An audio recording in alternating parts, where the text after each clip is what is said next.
এমন দৃশ্য কি আসলে মেনে নেওয়া যায়? পশ্চিমবঙ্গের মানুষদের কাছে আমরা প্রশ্ন রাখতে চাই, কারণ আমার ভিডিওগুলো আপনারাই দেখেন। বাংলাদেশের মধ্যে প্রবেশের চেষ্টা করছে একদল উগ্রপন্থী। আমি এদেরকে হিন্দু ধর্মের লোক বলবো না, এদেরকে উগ্রপন্থী বলবো, যারা কোনো একটা পারপাস সার্ভের জন্য সীমান্ত অতিক্রম করে বাংলাদেশে হাজার হাজার লোক প্রবেশের চেষ্টা করছে। আর এই ন্যাক্কারজনক ঘটনার যে দৃশ্যপট দেখছেন, এটা হচ্ছে আমাদের সিলেটের সুতাকান্দি সম্ভবত সীমান্ত এরিয়ায়।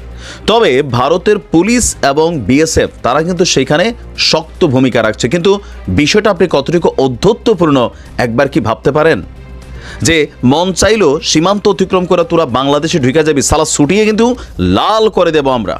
সরকারের এগুলা নিয়ে ম্যামে আকার জিনিসগুলো থেকে বের হয়ে আসা এবার অরিজিনালি আমাদের সেখান থেকে শক্ত অবস্থান নিতে হবে।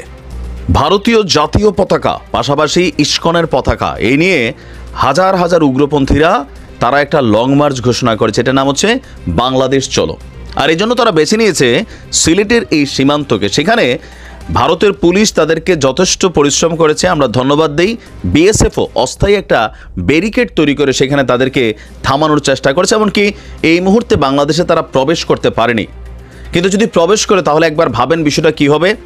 গায়ের জোর দেখাইয়া বাংলাদেশে এই যে অনুপ্রবেশের চেষ্টা, এখন যেই সকল বাংলাদেশের অনেক মানুষ যারা এগুলোকে উস্কাইছেন, আপনাদের এবার কাজ হচ্ছে সীমান্তে গিয়া গাট্টি বুসকালয়ে বয়ে যান।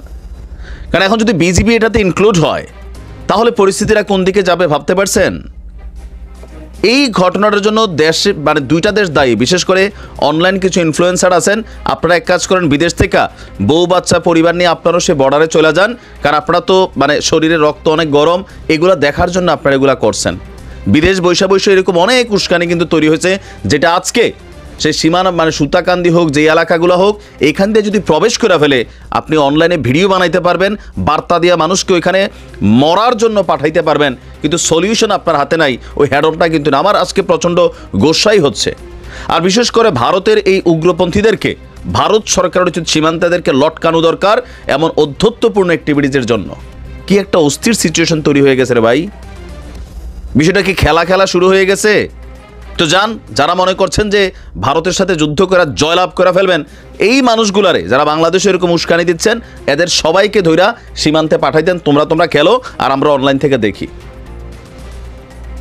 মানে বিষয়গুলো কিন্তু এখন আউট অফ কন্ট্রোলে যাচ্ছে। 2-4টা লাশ পড়ে যাবে আমি দেখতেছি।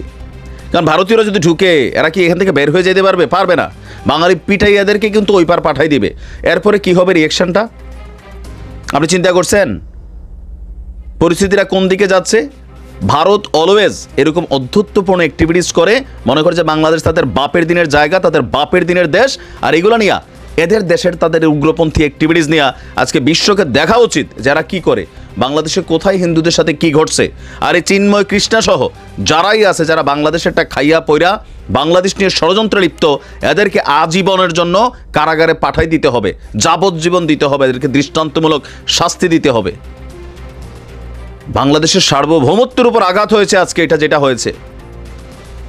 আজকে তাদের দেশের বিএসএফ যদি না রুখতো, তাদের পুলিশ যদি না রুখতো, এতক্ষণে দুই সীমান্তে ধরেন 200-100 মানুষের লাশ পড়ে যেত। এগুলোর দায়ভার কে নিবে যারা এসব জিনিসকে উস্কাচ্ছেন? একটা নোংরা খেলা শুরু করে দিছেন, কোনো প্ল্যান বি নাই, কিচ্ছু নাই, ঠাস করে একটা আগুন লাগাই দিছেন। আপনি দেখেন এটার জের কই পর্যন্ত যায়। তবে আমাদের মনে হয় সরকারের ইমার্জেন্সি, ডক্টর মোহাম্মদ ইউনূস রাষ্ট্র ক্ষমতায় বসছেন, আপনি অনেক কিছু করবেন। সংস্কার আপাতত বাদ রাখেন, রাইখা এই বিজিবিকে নির্দেশ দেন সীমান্ত সিলগালা করতে।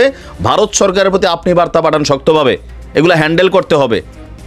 আওয়ামী লীগ ভারতের তেল মাইরা চলতে চলতে বিজিবির সীমান্তে ঘুম পাড়াই ফেলছিল। তো এখন তো সবাই জাগছি, তখন আমরা দেখতে চাই যে সরকার কি ভূমিকা নেয়। পাশাপাশি এগুলা মানুষের জীবন ঝরে যাবে। ভালো থাকুন।